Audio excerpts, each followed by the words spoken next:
And welcome back. Yet another episode of Skyhawk Sports Talk on tap for you all today from Zaxby's in Martin, Tennessee. Davis Gregory here with me as always, Chris Brinkley, as we will get into now this week in Skyhawk Athletics. Women's basketball, 2 games this week, both on the road at SEMO, a game that you all can come to just about, Chris, 2 hours? Yep. Something like that. You can eat at Lambert's on the way up, Catch a roll. Yeah, catch a roll and then catch a game. How about that? That's Catch a right. roll, catch a game. You can do that this week. On Thursday, UT Martin women at SEMO at 5:15, and then the men playing at 7:30 in Cape Girardeau. SEMO, great team right now, winning record in conference play, top 4. Make sure to come out to that one. And then a little bit of a further drive, but you can come on down to Little Rock, Arkansas. UT Martin at Little Rock. The women at 2 p.m. on Saturday, and then the men on ESPNU, nationally televised game with the Trojans at 5 p.m. A game that came right down to the wire. And this is going to be a fun week for both our basketball teams, Chris. Yeah, absolutely. Be sure to catch all of that. The exciting times for the UT Martin Skyhawk basketball teams. And again, second time through the OVC for the teams. And getting ready, right, as Chris said, that second half of the schedule. Make sure to tune in on the Skyhawk Sports Network with Chris and I for all those games as well, and interviews with Coach Shulman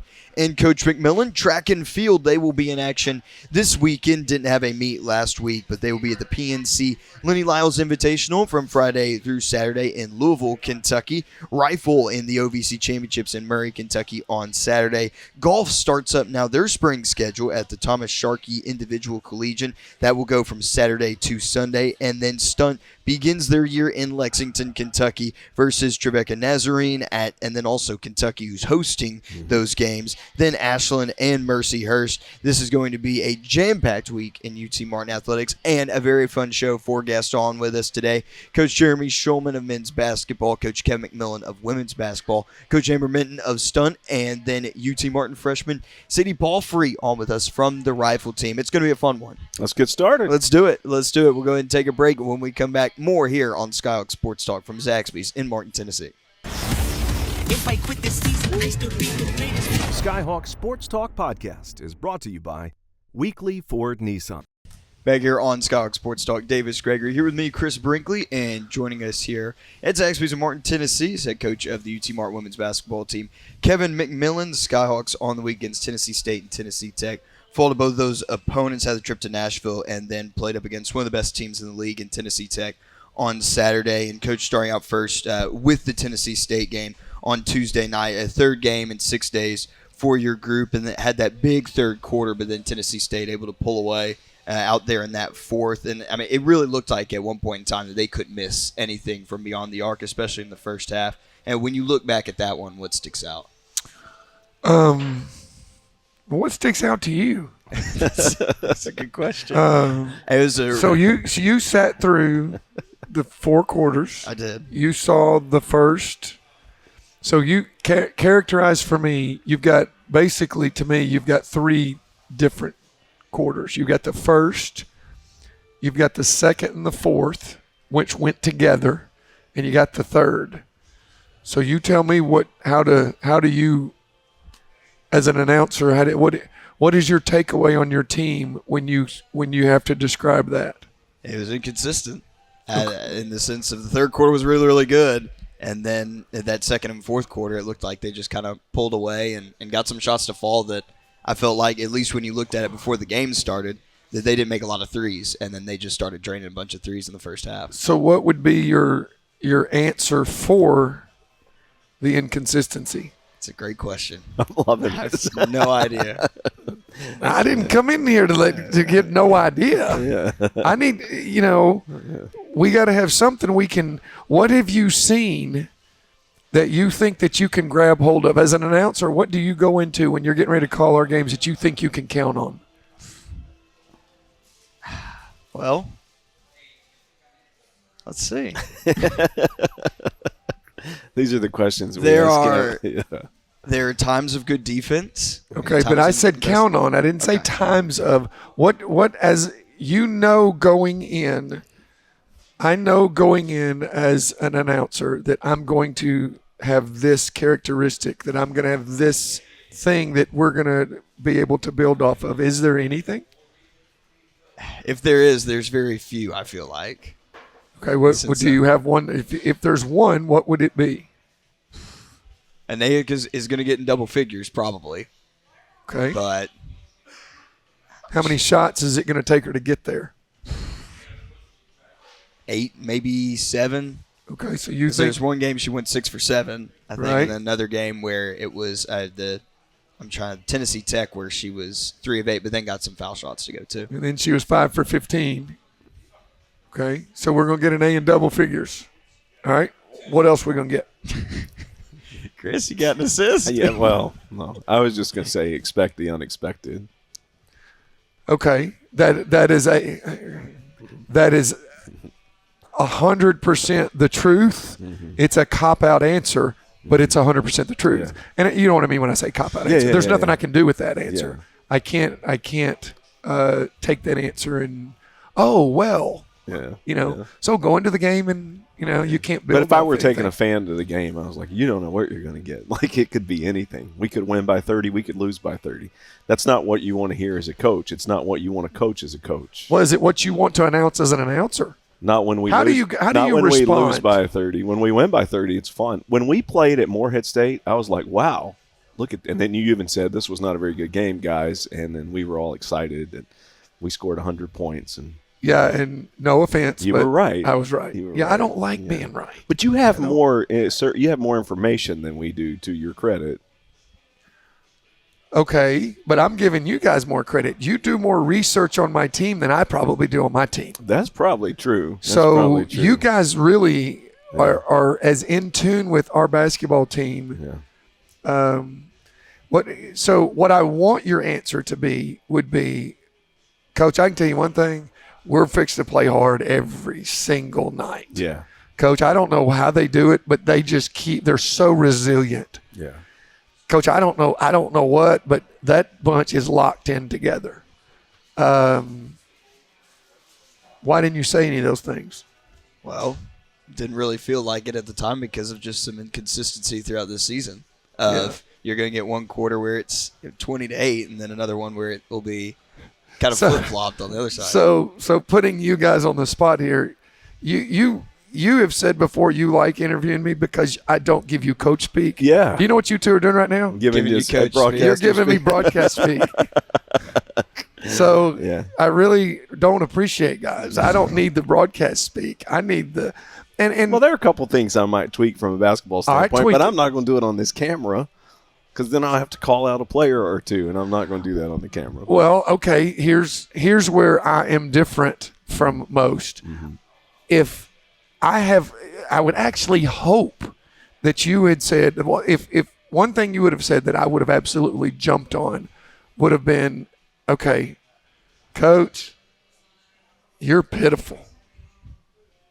I mean, when I watch y'all, you're not organized. You're not running anything. You're not doing this. You're not doing that. You call me out in front of this camera.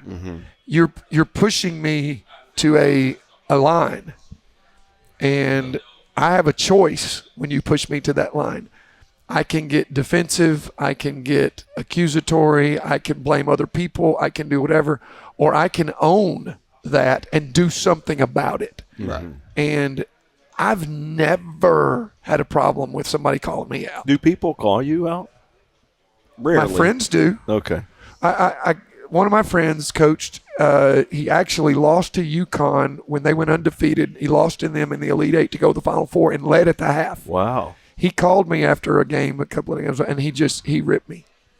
He said, I'm seeing this, I'm seeing this, I'm seeing this, I'm seeing this. And I said, well, Coach, this is why I feel like you're seeing what you're seeing. And he literally was a mirror.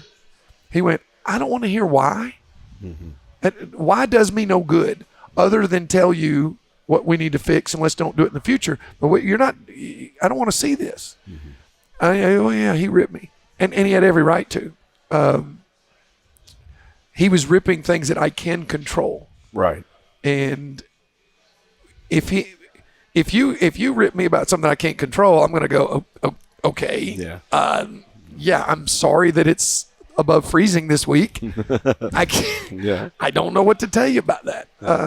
But I don't think we're not supposed to say something about a kid that's derogatory on the film and we don't do that. I understand that. to a point, but I've got some players. Kinley is an outlier. Mm-hmm. Kinley would want you to do that. Really? Yes. Yeah. Okay. She's frustrated with me as a coach right now because I'm not going over the edge, an angry, go off, whatever. And one of the reasons that I'm not doing that is because we didn't build that foundation that we've talked about. Yeah. So I don't think it's fair. And I have a fairness gene in me that just won't. I can't not be fair. But Kinley doesn't care. She would rather me not be fair and chew her out, and she'll respond to that. And she is 100% right. I do need, and I did acknowledge that with her the other day. I do actually need to coach you differently than I coach everybody else. I need to chew you out, even if it's not fair, because she'll respond to that. But most people don't. Yeah. They don't want. Oh no, don't call me out. So. Yeah. Anyway, I didn't mean to put you on the spot there, Davis. I just thought between you and Chris, y'all know our program as good as anybody, and you watched the TSU game. So let's fast forward. Sorry, you're still on the spot here. So let's fast forward to Tennessee Tech. Okay. So in Tennessee Tech, you saw 4 quarters. Yes. You saw quarters number 1, 3, and 4 as one game, and quarter number 2 as another. So what is your takeaway from that game? I mean, you take out that second quarter, but in looking at 1, 3, and 4, honestly, that's a tough team. I felt like, went out there. They lost by 30 to EIU. For Tennessee, I'm talking about you all in the game. Oh, we were a tough team. Yes. Okay. During the game. Okay. Yes. Yeah. All right. Tough team. Still, I mean, again, had a bad second quarter, but then came back in the second half and still played competitive ball despite whatever the score was. What do you think happened in the second quarter? Well, what'd you see out there? Or do you remember it? Because, I mean, you might not remember it because I've seen y'all's sheets. Yeah. How y'all remember anything is amazing to me. So you might not remember details, but did anything stick out to you in the second quarter? They got inside a lot and got some points in the paint out of everything that I can remember. But nothing really stood out. It was just kind of a blah quarter that just next thing you know, you're down. Yeah. The only thing that now that I can think of now that you talk about it is one made field goal in the second quarter. Only one? I think he's right. I didn't even remember that. We scored 5 points. Yeah. And the rest were at the free throw line. Yeah. And that's the only thing that I can really remember. And I think we were 3 for 6 from the free throw line. I think. Yeah.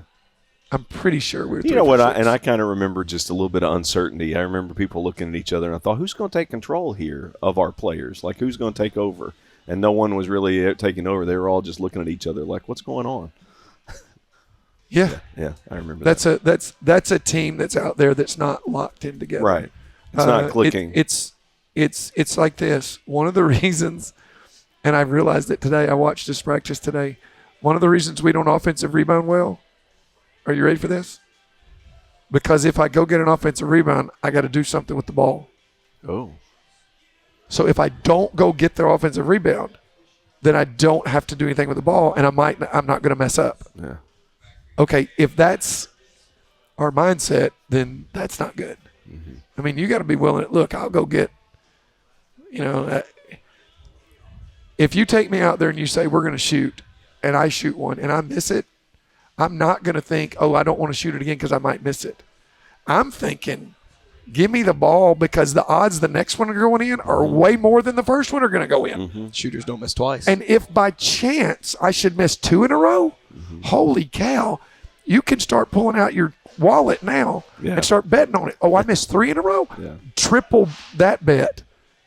But that is a mindset, and that I don't feel that. It is a mindset. I don't feel that from our kids right now, and that's, I think, what we've got to figure out, as we go forward. Well, I heard because that there was a study done with Mahomes and even Brady and Jordan, and when they got down or they were in a situation where they needed to be clutch, they hyper-focused. Yeah. And there's a difference to that, and some people do that, and some people don't. And I feel like there are people on our team who are capable of doing that and just aren't doing it this year. Yeah, and I think as a coach, as a broadcaster, as a fan, as a player, you look for something, and I use this terminology. You look for something you can grab hold of. You guys are going to tell a story in a basketball game.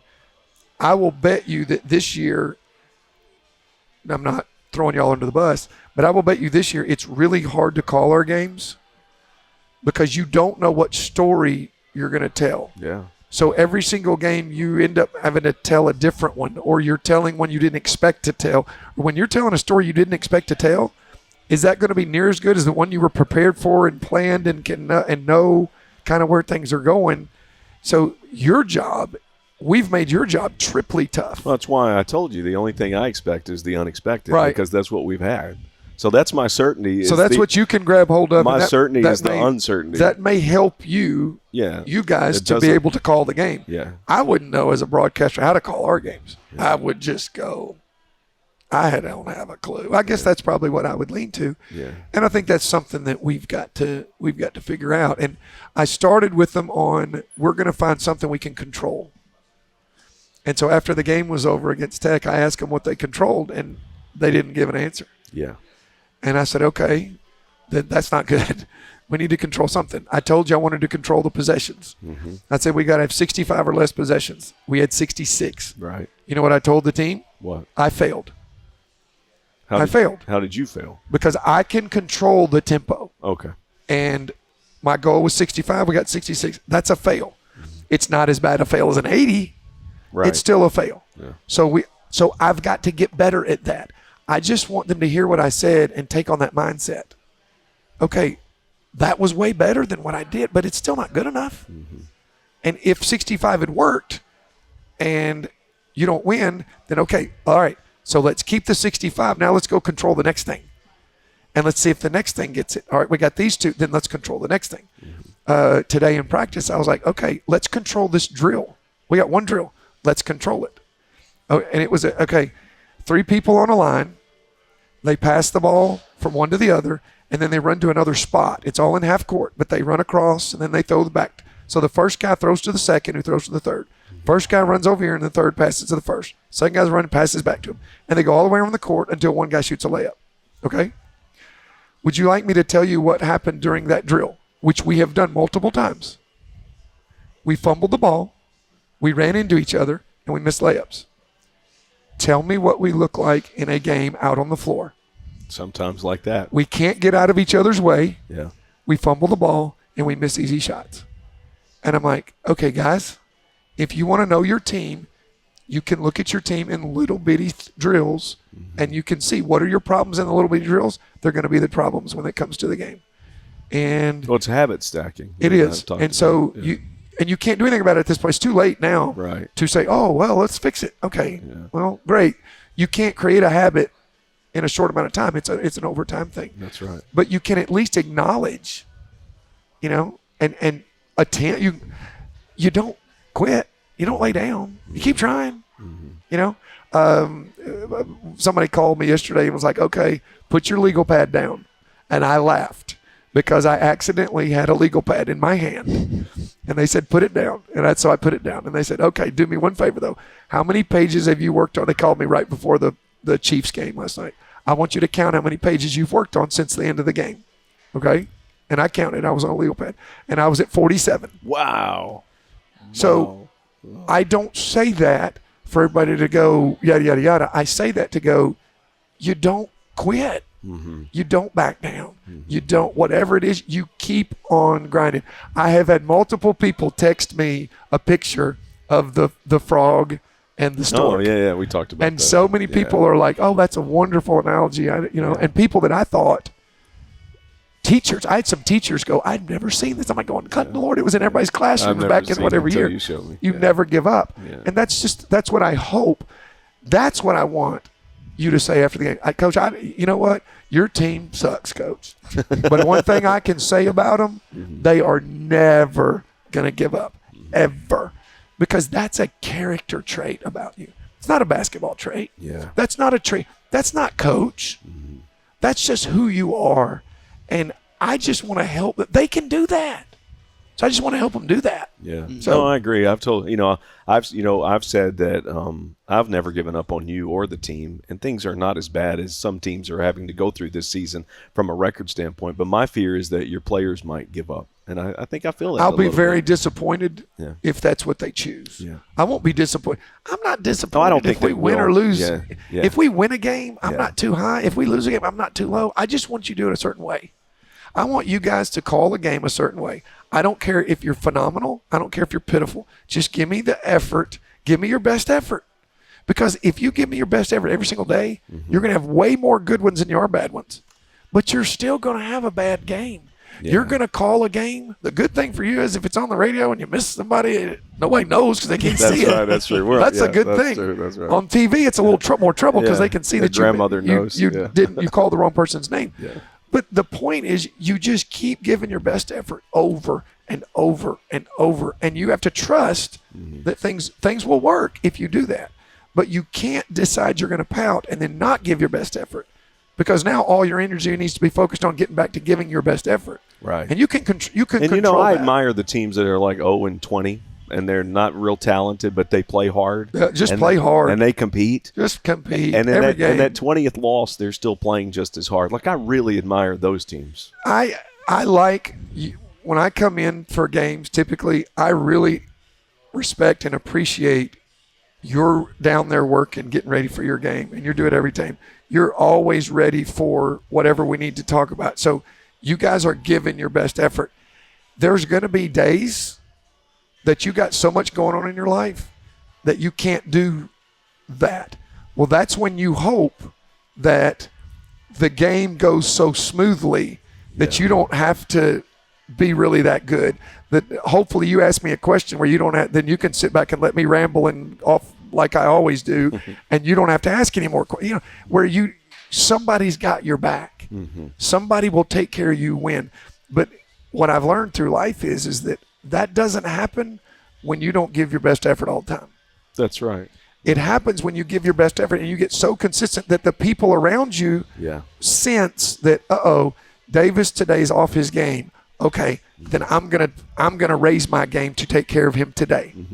But when Davis is always off his game, or I never know if he's on his game, I don't know when and what to do for him. And that's kind of a picture of where we are right now. Right. And we've got to figure that piece of this puzzle out. Yeah, that's good. Yeah, now, last one for you. Getting into the second half, because, I mean, Chris said there's still 10 games left in the conference schedule. There's plenty more time to go with the rest of this season and let it be written out and the story be written. If you had, I guess, one thing that you're looking at right now where it's like, okay, I need this one thing to keep going right the rest of the way, and then one thing that you've just got to fix throughout the rest of this conference season, what is it? And how do you get a control on it? The one thing that I think that I can grab hold of is that we've got some kids that want to do it, and they're not backing down. What I think's got to get fixed is that's the personality that's got to dominate the team. Because right now the indecision, the uncertain, the lack of focus is what is dominating our team, and somehow we've got to get that focus to become those kids that are like, no, we're gonna figure this out. Okay, that's got to become our personality, and right now it's not. So what I want to do is figure out how to get that personality to be who we are as we finish. You're right. There's a little bit of fragility to this team that we don't usually see in the Kevin McMillan Skyhawk team. Never. That's one. Yeah. In every team you've ever watched that I've coached, we're not fragile. Never. No. We don't back down. No. We do, and we've got to fix that. No blame, and all blame. What I would wish they would do is put all the blame on their shoulders, and then my managers put all the blame on their shoulders. Then my staff puts all the blame on their shoulders, and I put all the blame on my shoulders. And then we go, all right, let's go. Yeah. Let's go. And when I say fragility, I don't mean weak. I mean there are these little stretches for 4 minutes or a quarter or whatever. And then it maybe seems like it's fragile or weak. And then you kind of get back in the groove. Okay, you want to know what it is? What? You should have come out last week to my house and my lake, and you should have walked across it. No. because there were places Yeah. that you could have walked straight across that lake and you would have been fine. Because Right. I watched my dogs do it. I watched geese do it. I watched everybody do it. Then there are also those places and you don't see them. Yeah, that's right. And you don't know where they are and you don't know they're coming and you go through the ice. That's right. And that's our team right now. That's right. Is that we're walking across that lake and we don't know what path to choose. And the problem is And even beyond that, sometimes you're tiptoeing and walking cautiously because you don't know. yeah, and you still go through the ice. Yeah. Or Yeah. you might not. You might be in a strong spot and not think you're in a strong spot, and you walk. And the problem is that when you're cautious and you figure it out, you're so cautious you don't tell everybody else that you're getting through it to Absolutely. let them follow behind you. Absolutely. Oh man, that's a wonderful That's a analogy. really- Look at it. Heck of a job there, David, driving that interview. No, that's We'll right. bring it in practice. That's what we'll There do. you go. Well, Coach, appreciate your time as always, and good luck here in this week with these next two games. Thanks, guys. We were the guest. We were the guests. More coming up. If I quit this season, I still be the greatest. Skyhawk Sports Talk podcast is brought to you by Weekly Ford Nissan. And welcome back to Skyhawk Sports Talk. Davis Gregory with Chris Brinkley here at Zaxby's in Martin, Tennessee. Now joining us, head coach of the UT Martin men's basketball team, Jeremy Shulman, as the Skyhawks. 2 overtime games this week, 2 hard-fought battles. Tennessee State and Tennessee Tech get the wins there. But Coach, this was a competitive week here in the Ohio Valley Conference. And when is it not a competitive week in the OVC? Really just all around, not just for UT Martin, but you look at any score. I mean, Chris and I were looking at the scoreboard during the game, giving out scores on the broadcast. This league, top to bottom, is for 10 games, for the first 10 games, it's pretty competitive all the way through. You know, it's unbelievable. This league is so good, so many good coaches, so many great players. And to your point on that, I was looking at Ken Palm earlier, and so out of 30 conferences, the OVC is the number 2 conference out of any conference in the country at how close the games have been in conference. Really? Wow. Yeah. Yeah, I'm and not the only surprised. shocking thing is it's not number 1. Yeah, I agree. I think it's because of our Southern Indiana win, and then Little Rock just beat, Lindenwood by 30. So 1 and 2 are probably close, the top conference in the OVC. Yes, very close. I didn't see who the top one was, but we're number 2 out of 30 conferences in how close the games are. And you take away those 2 outliers, and we'd Yeah. handle And, it right, one. every single game feels like it's coming Yes. down right to the wire. Getting into the Tennessee State game on Tuesday, the 3rd game in 6 days for you all, and I know that kind of the flu bug we talked about on Saturday has been going around everywhere. Make sure everybody uses their hand sanitizer and everything. Please. and please stay clean, stay healthy. We've only got a few more weeks, and then we're out of this. We're out of Chris has always got it on him. He's always got it. He's always got it. And so Tennessee State, and probably some guys under the weather. You, of course, too. But it's still in this game, getting it to overtime, getting a clutch stop at the end, and get to that in a second. But Vlad is 7th double-double of the year, and then Afon, he comes off the bench and gets 15 points. Just those 2 individuals, talk about them and their contributions in that one. No, it was great. And to start with, just on the flu deal, I mean, obviously other teams deal with stuff as well, but obviously the timing of it really hit us in a bad situation, and to have 2 overtime heartbreaking losses, down some guys and guys that are even playing, trying to fight through it, and it's a bad timing on that. But I want to say quickly, you said, I think after the Saturday loss, that sometimes you just got to play through it. Yes. I thought about you Tuesday at Tennessee State and what you had to go through from a health situation, and we won't get into all that. But after the game, you were smiling. You had family and friends there, a lot. Yes. And you were keeping your distance because you didn't want to give them anything, but you were still high energy, like you were bringing it. So you were asking something of your players that you yourself had modeled just a couple of nights prior. And I was really impressed with that because I don't know if many people, we look at athletes as being tough. I don't know how tough coaches are when it comes to injuries and illness. Dude, you played through it. And I want to go, I was blown away by your energy level in that game, knowing how poorly you had felt just hours earlier. So you don't have to respond to that, but No, I it was will amazing. respond to that. I It was appreciate amazing it. because you had to pull deep within yourself, I'm sure, to make that happen, and then visit with people after the game and to go into the locker room and face that team after that tough loss. No, I appreciate it, and thank you for noticing. I don't know if our players notice enough. I hope they do, because I always try to lead by example. It's funny. I always would tell this story. So everything I do, I don't want to hold our guys accountable for anything that I don't do myself or haven't done, and so that's why I hope that guys follow me, because I want to lead by example. So before they kind of got rid of the charge rule a little bit, charges were a big part of the game. Okay, I never made our guys take charges. Okay, I said, assistant coaches, you guys can try to make them whatever. That's fine. I won't make a guy take a charge. Now, dive on the floor for a loose ball, be tough mentally, be tough physically, like get into it. Just all these other things as a player you can. And so, one time someone asked, well, why don't you make your guys take charges? I hated taking charges as a player. Yeah. So I can't make my guys take a charge if I didn't believe in doing that as a player as well. It'd be very hypocritical. And so same thing with the sickness stuff. I don't mind saying it, but like I had to get hooked up to an IV the day of a game, and it was an absolute miserable 36 hours. And you didn't sleep? Didn't sleep at all. Yeah. And there's only one option, which is do anything you could to take care of your body so I could be there for the team. And I didn't know I was going to be able to coach it. I mean, I'd even texted, Up until when? Hours before? Honestly, I was still in the bus trying to just rest while the rest of the team had already gone into the locker room. Wow. And I told my assistant, in case I fall back asleep, come get me an hour before the game time, but I've got to just have some more darkness and just lay down for a little bit some more just in the charter bus, just in the cold right outside of Gentry Center in Tennessee State. Yeah. So I'd already told my assistant, John Aiken, I said, you may need to be prepared to coach this one. I'm going to do everything I can to at least be on the bench. And there was something about that last hour after 45 more minutes of rest in the bus, and I got off and I said, just feeling the energy again, no matter how bad you feel, the energy, being in the Gentry Center, big rivalry game with Tennessee State. Obviously, good crowd. Great, really good my crowd. gosh, yeah. That crowd was unbelievable. It was a high major crowd, and you just kind of go off the adrenaline at that point. And even your body language. You ever been on the eye test? They would have never known where you were. I mean, like I didn't even want to even mention it because it was so you had turned it around. What did you feel like when the game was? I mean, like when everything was over and you talked to the team and you're on the bus going back home. It got brutal again. Yeah, of course. Not as bad as it had been the previous 36 hours, but it was not a lot of fun. Yeah.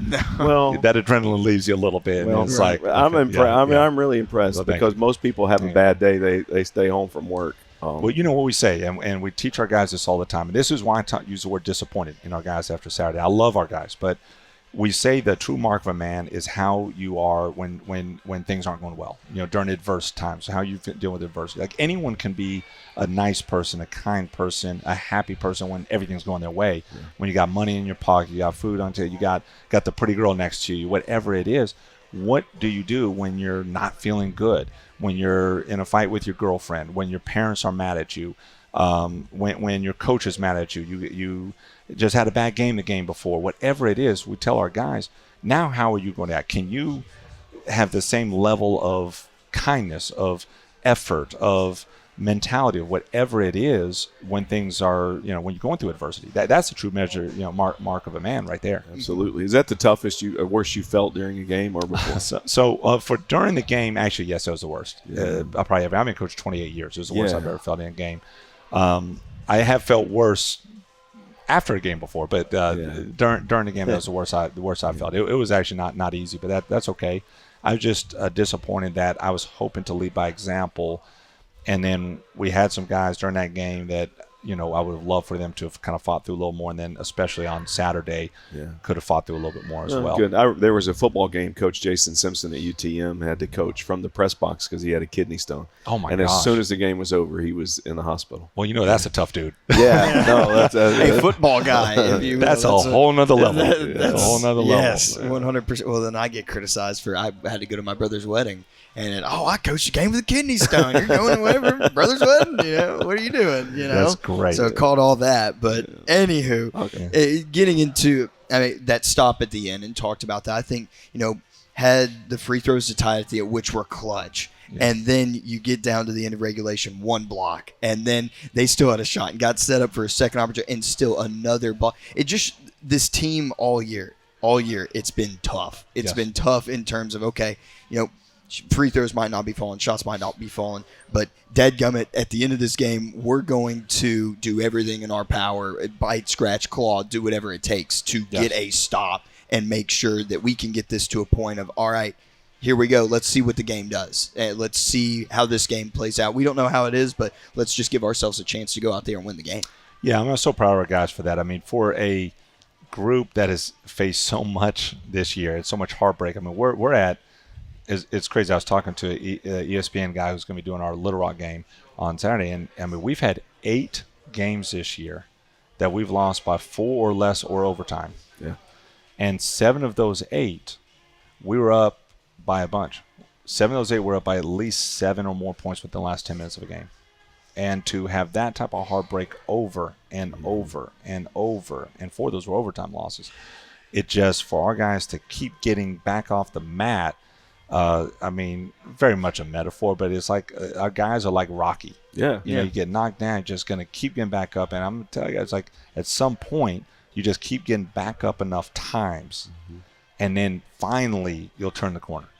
Just turn the corner. But you got to keep getting them off the mat. Yeah. And they've been getting up and getting up. Yeah. I have never seen a season like this before. I mean, it is an outlier from anything I've ever witnessed. Yeah, it has been one for the books. And getting to Tennessee Tech now, I had a 10-point lead there, and then 4 in overtime. Vlad the career high with 29-9, and then Andrea with 14-8. And again, I know that this was a tough one for you and the coaching staff and for everybody. What was your message to the team after the game? Because I know that you had said you know there's some disappointment with them and some of their performances, but just what was your message to them in that locker room after another overtime? It was actually just that. I mean, one thing that about what I believe in and with this team, with this family, I mean, everything's open book. You know, everything's open book, and so I don't hide anything. You know, we don't hide anything as a team, and so what I told you all on the ESPN broadcast after was the same thing I told the guys. There was not telling you one thing and tell them something different. I went in and I just told them honestly, I love them like crazy, and I haven't pulled this card before because I didn't think it was the right time, but I told them I was disappointed in them. And then told a story about my upbringing and how when I made a mistake when I was 16 years old, the hardest thing wasn't my father, who I just moved in with, yelling at me or screaming at me. It wasn't him doing nothing. It was right in between. It was him saying that he was actually just very disappointed in me. And that really resonated with me the rest of my life and how I father myself as a parent and how I coach. And I'm not saying I never screaming this, but like to me, that's a whole level past, because all coaches yell. Yeah. So kids can tune that out at times. Yeah. Some coaches are too passive and don't ever say anything. But to me, I just think if you have invested guys, now if you don't have invested guys, it doesn't matter. But if you have invested guys, which we do, to me, that's the most difficult thing. And so, whether it's later that night or the next day, I did get some texts from the guys, and you could tell just by the wording of the text that they were, that it meant something to them on there. So now I want to see how do we respond from it. Yeah. Yeah. One thing though, we did meet your dad after the game. He's awesome. He's great. Oh my gosh, Mr. Shulman's great. He's absolutely awesome. He is the best. He is so cool. He is the best. He is the absolute best. So yeah, I mean, and going off just from basketball now, but like you see your family after a tough one like that. I mean, how much does it mean to be able? I know because you bring your kids on ESPN Plus too, to be able to have them there, and they still see dad, and like that's still something though where it's like, okay, the game, like obviously this is your job and this matters a bunch, but then you see them, it's like, okay. I mean, they're my world. Mm-hmm. It's funny. Even after meeting my wife, who's the best wife in the entire world, even after meeting my wife, basketball is still something that's like, it's wife and basketball. Wife and basketball. Nothing could ever be more important, ever. Mm-hmm. It's just impossible. I mean, my whole life is basketball. Now I've got a wife too. Like nothing could be more important.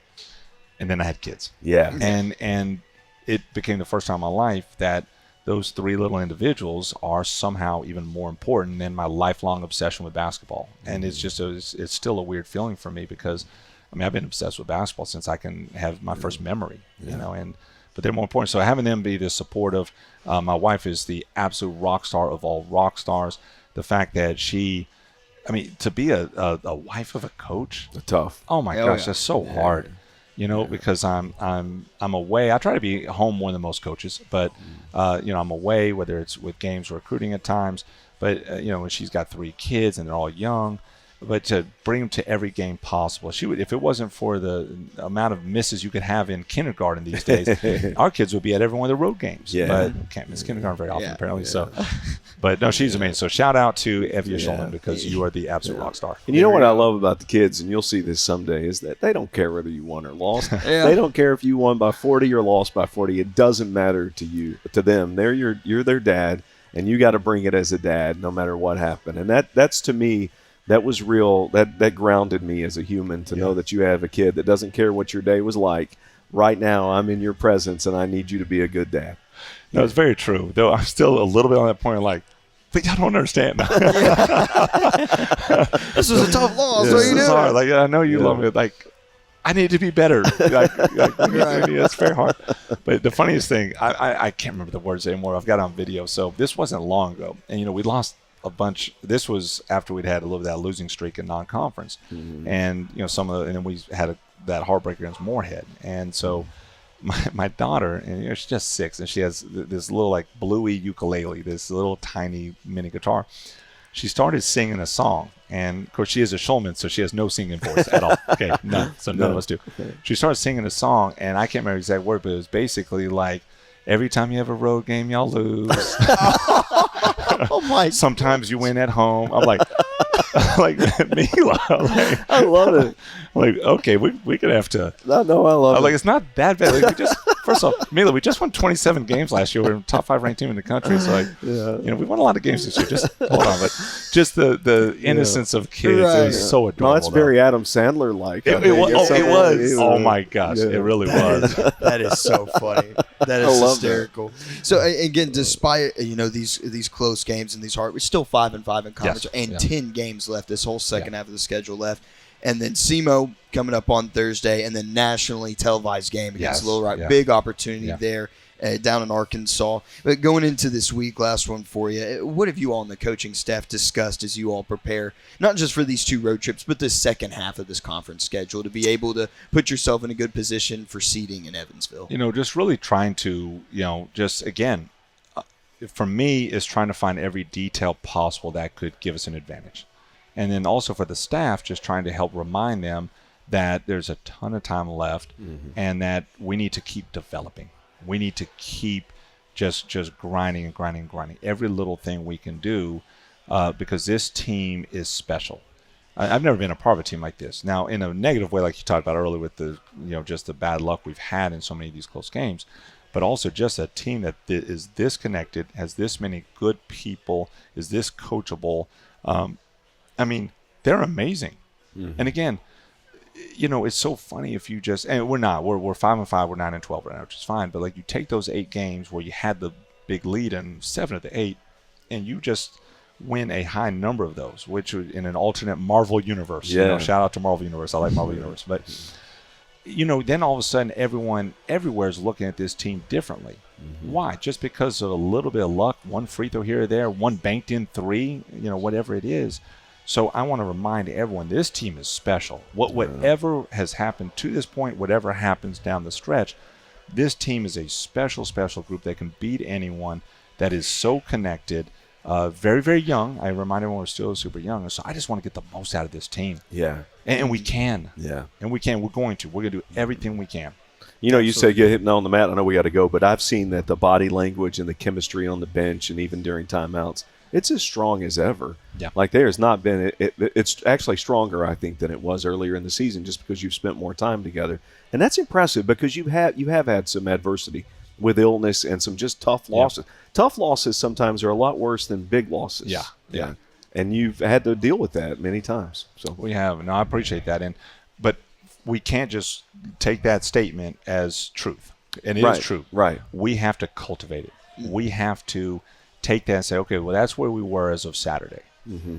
Where are we right now as of Monday? That's right. What do we have to do to continue to have that great, unbelievable body language and buy-in and camaraderie and connectiveness?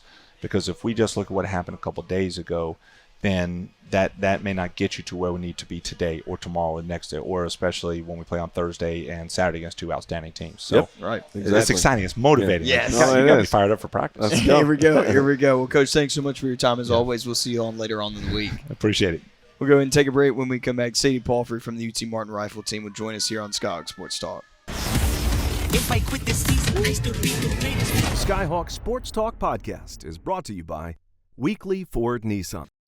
Back here on Skyhawk Sports Talk, Davis Gregory with Chris Brinkley, now joining us from the UT Martin Rifle team, as Rifles got the OVC championships this Saturday in Murray, Kentucky, is freshman for the Skyhawks. Sadie Palfrey, Sadie, thanks so much for joining us here today. Thank you for having me. Yeah, I know you've got a busy schedule, so we gotta get some questions in now. What class do you go to today? Biology. Oh my goodness, really? We got, we need to start making excuse slips for Skyhawk Sports Talk. We're like, hey, this person's on Skyhawk Sports Talk, so we can get you out of class or just something like that. Somebody take the notes for you. I don't know if the professors would your professor like that? Probably no. I don't know. He's pretty laid back. It's okay. There we go. See, hey, we got this podcast. We could put them on the list. They could get free food.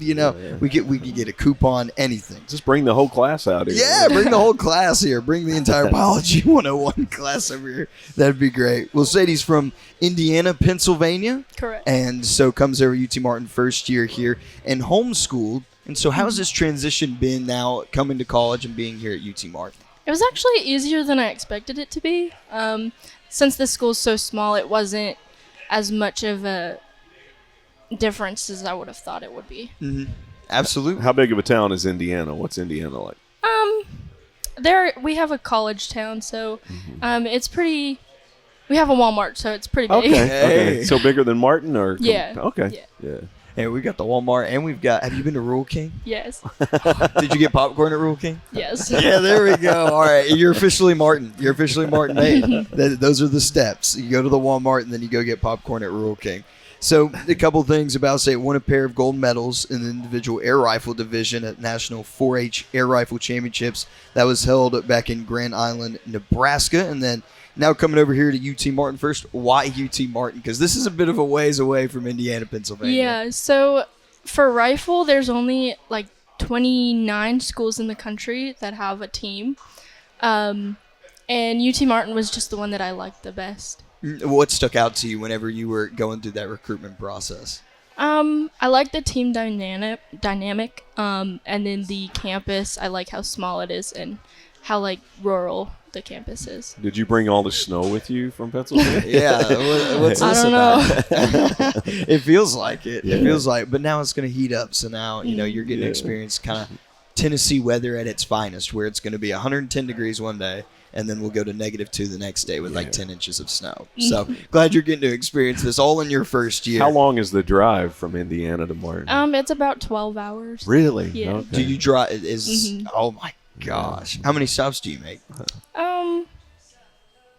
Maybe like 4 or 5. Okay, that's fair enough. That works for Fair us. enough. Yeah. Well, I think we talked to Jesse early on this season about his drive. I can't remember where he was. I think he's from around the. Yeah, he's about an hour and a half from me. Yeah. So we were talking. He said, "Oh yeah, one time I drove the entire way and didn't make a stop." What are that's you doing? wild. How do you do that? So rifle. You said there are just less than 30 teams in Division I that have this sport, and it's not really a common sport. How'd you get into it? Well, when I was about 7, I started going to the Indiana County Junior Marksmanship Training Unit. It was just like a little club that taught kids gun safety and the basics of precision rifle shooting. So I started there, and then I also, around when I was 10 or 11 maybe, I started shooting with 4-H, and then that's what brought me to the national championship in Grand Island, Nebraska. And through that, I met my teammates who were also competing in 4-H, and they were members of the Jerome Junior Rifle team. So I got in with them, and they really opened up the door to collegiate rifle shooing for me. Yeah, I mean, you were awesome. at the NAM. You were with everybody in the country that were at the top of their game in the nationals, right? Yes. Yeah. What was that like? It was a little nerve-wracking, Of course. but it was really fun because through 4-H, it's more about the experience and less about like competing against each other. So it teaches more leadership skills and that kind of thing through the competition. Which really gave you the foundation to make it to the collegiate level, I'm Yes. sure. Yeah. Into this season now, team highs in both small bore and then air rifle, and then 2 over at 1,180 aggregate scores. I mean, everything, the transition, everything has been very smooth. I mean, what's it been like for you to just come in and then, compete so well right off the bat? Competing is probably one of my favorite things about the sport. So coming to college, it wasn't really that much of a difference from competing in high school, so that really made things easy for me. Are you competitive in other parts of your life? Yes. Are you? Yeah. I have 2 sisters. Oh. I'm the middle child. Yeah. What are some other things? What do y'all compete against each other? Well, I am a 2nd-degree black belt in karate, Whoa, so there we go.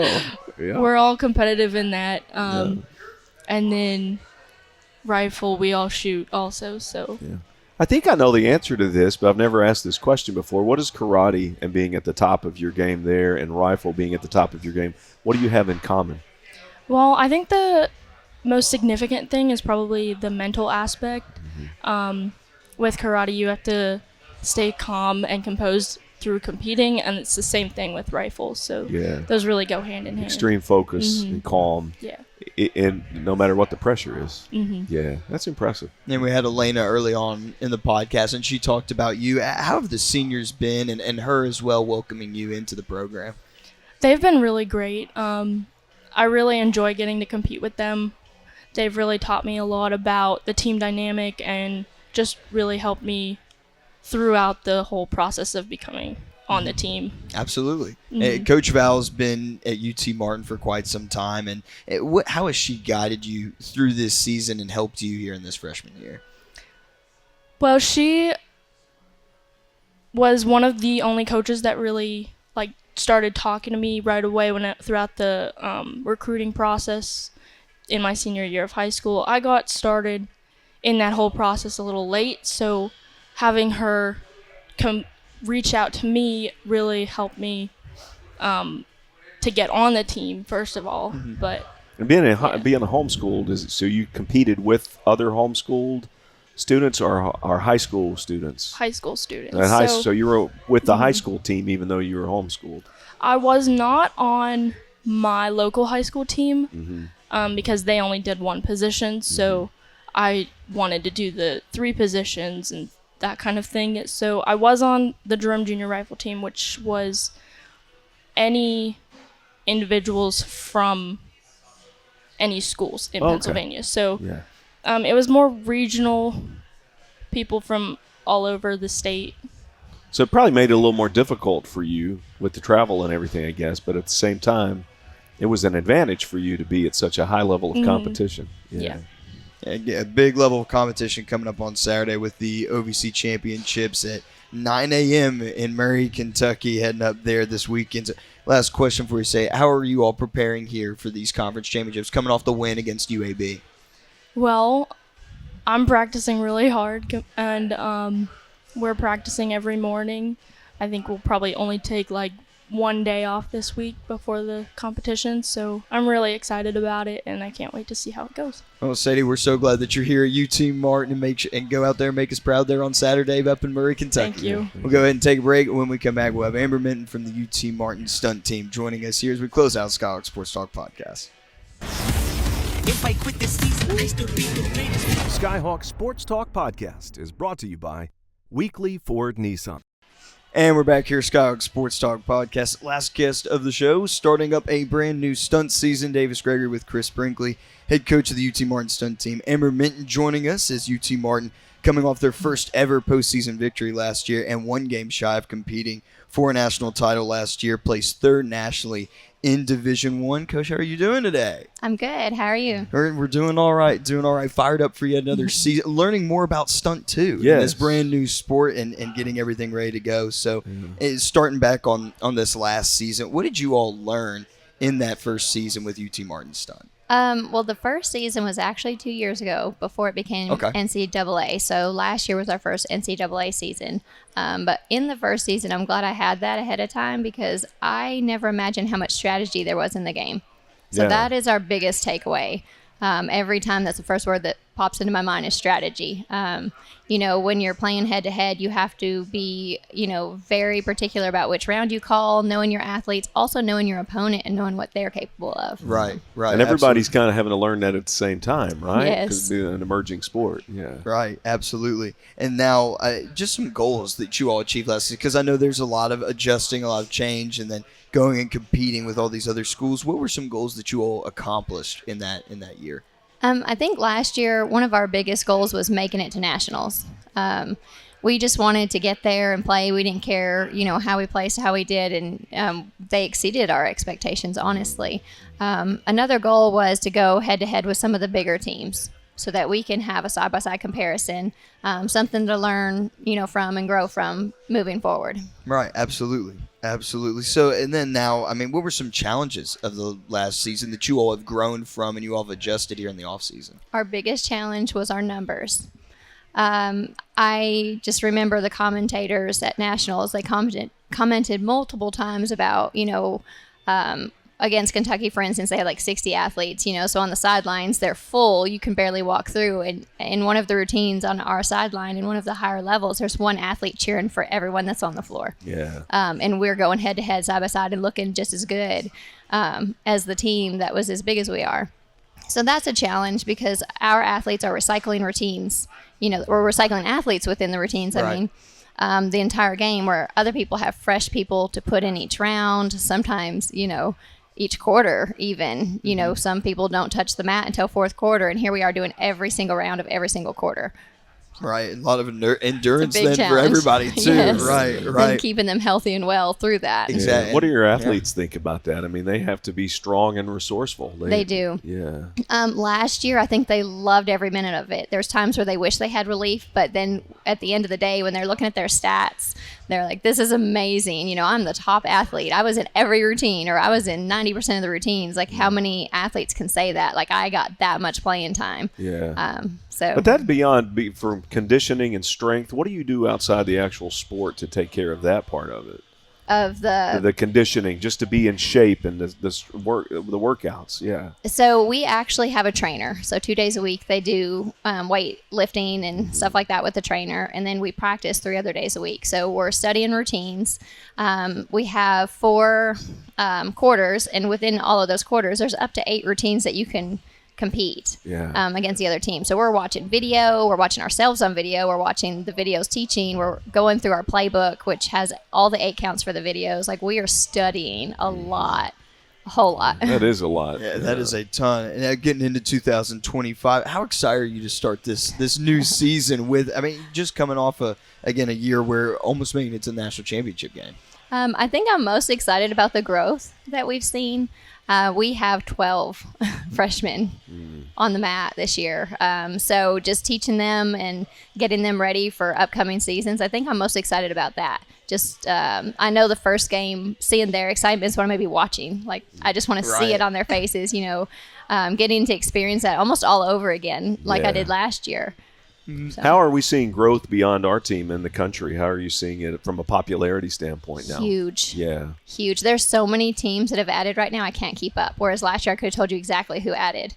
Our conference alone has grown. We have 7 now in our conference, which is really good. I mean, I think I'll have to go back and look, but it was much, much smaller. Same with the Division I teams. I think we're up to 21 Division I teams now out of maybe 79 new teams. And I guess we'll see that 5 years from now, sports can look a lot different 10 years from now. And you truly are a pioneer in all of that. That's got to be exciting for you and your student athletes to be a part of that. It's very humbling at times. Like, when we sit back and look, and we're like, oh my gosh, we really did this. And we're everybody's here. learning at the same time. Yes. Yeah. And going through that whole process. So now preparations for this year, how has everything gone getting ready for 2025? It's a lot. Let's just sum it up with it's a lot. It's going pretty well. We are competing way earlier this year than we have in the past.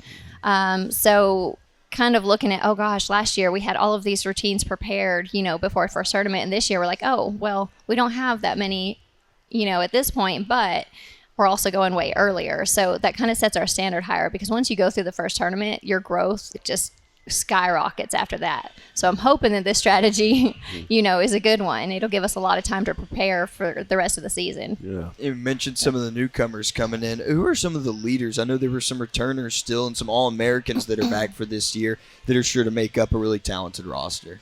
Every athlete on our roster that's a returner has stepped up. I mean, they are wonderful leaders. They're creating a really good culture right now within our program, which is something that I really wanted to do. We have 4 captains this year. 2 of them are seniors, and 2 of them are juniors, and they have responsibility within the team towards their teammates, for their coaches. They lead really well. We also have another senior that we have added in a little bit later, and she is a fantastic leader. We thought she was going to be out with an injury for the year, and she has recovered so well that she's able to come back and compete her last year. So we're excited about that. I have a question. I love music. How do you choose the music? Well, we do not choose the music, which is one good thing about STUNT. We are given all of the routine material as well as the other teams and the music. So every tournament that we go to, the music is going to match. Who chooses it? Is it just USA Cheer? Okay. And it's a mix of songs, right? It is. Yeah. Mm-hmm. And then so you have to take that and use that, what they've already given you. Mm-hmm. And obviously some people like certain songs better than other songs, but for you it can't matter. You got to like them all just the same, it doesn't matter, right? Because we're head-to-head on the mat. So, they're comparing every single tiny movement that we make. So we practice with the same music they practice with. We're learning the same routines they're learning, and then it's whoever executes it well. And when the season's over, you know those songs. We do. I know those songs. From top to bottom, you know the whole playlist in the order. No, I think if you're in this sport for the rest of your life, when you hear that song, it's going to take you back to a practice or a competition. Absolutely. Music does that for me too. So like there's one song that it says "Let's Get Wild" in the middle of it, and halfway through the season, everyone's shouting it. Oh yeah, right. It's like right before a pyramid too, so it's like it pumps them up and it gets them motivated and going. Are they incorporating some older songs too? Some different versions of older songs? Sometimes. Yeah. And then a lot of new songs too. Yes. But how cool would it be to an artist to get your song chosen? Right. Yeah, that'd be kind of that'd be pretty awesome. It's played all over the country. Do you know who the most popular artists are in the competitions now, or who are some of them? I have no idea. I am the wrong person to ask that question. You ask the girls, they could probably tell you all of them. The first time you hear the songs, you're trying to figure out. I mean, what kind of impact does the song have on the competition? I don't think I really think of it as part of what helps us or doesn't help us, except for maybe that one routine, like I said, for everyone, like even the other teams were shouting it. It was just a thing, so I think for the girls, it starts to matter later on. Right now, they're just trying to count it to get through the routine. Right. But at one point, they end up having their favorites. Yeah. So that makes sense. I think it does pump them up. So getting into this year a little bit more, what are some goals that you all have for the year? Obviously a national championship, but what are some other things? Some of our biggest goals, the first one is to make it to nationals again. This year we're having our first ever conference tournament as well, since it's grown big enough that we can, and it's set up as a bracket system, just like you would. So like certain seeds are playing each other. They just put out our pre-rankings for this year, and we're ranked third right now. So that kind of gives me an idea of what we have moving forward. Our goal is to stay top 3 in our conference and nationally. That's our biggest goal for the season. Some of the other goals are getting the freshmen just prepared for the future, teaching them, helping them grow, so they're ready to lead like our leaders now are leading. Just continuing that culture, continuing to improve it. Some of the other goals, getting some of those higher levels we haven't done yet. Yeah. Right. And they actually are making them harder every year, because this year is it's a lot harder than 2 years ago when we first started doing this. Yes. Yeah. So we see that even though it's supposed to be a level, the level is becoming harder within itself.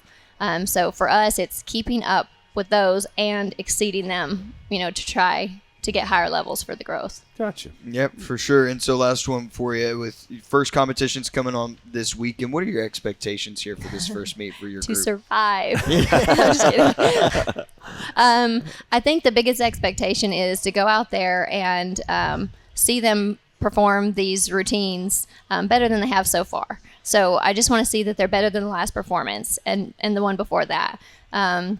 We are actually playing some of the biggest teams, ability-wise and numbers-wise. 3 out of 4 of them are going to be our most challenging games of the entire year. Wow. So call me crazy. But it was the opportunity, that came up. And I think just going into that, knowing that it's going to be a challenge, it's going to give us something to motivate us and something to, fuel us for the rest of the season. Yeah, UT Martin going to be at home March 15th, 16th in the Skyhawk Fieldhouse. 4 games at home, so make sure to come out to that during that month of March, or we'll be done with the podcast at that point in That's time. right. So that's why we had to get you on here Yes. today. We had to get a preview for the season and get that out there. Yes, come join us and learn about STUNT. Yes. It's great. Coach, thanks so much for your time. Good luck here in this season. Thank you. Thank you. We'll go ahead and take a break. Keep it right here on Skyhawk Sports Talk. If I quit this season, I still be the greatest. Skyhawk Sports Talk podcast is brought to you by Weekly Ford Nissan. That'll do it for yet another episode of Skyhawk Sports Talk with Davis Gregory and Chris Brinkley. Huge week. Second half of the OVC schedule for both basketball teams. Stunt getting started, trying to make a run back to the national tournament. And then Rifle looking for some big performances in the OVC championships, Chris. Yep, go to utmsports.com, follow the Skyhawks on social media, and be sure to catch the games this week. For Chris Brinkley, myself, Davis Gregory, all our student athletes and coaches who were able to join us today, we say God bless from Zaxby's in Martin, Tennessee. If I quit this season, I still be the greatest. Skyhawk Sports Talk Podcast is brought to you by Weekly Ford Nissan.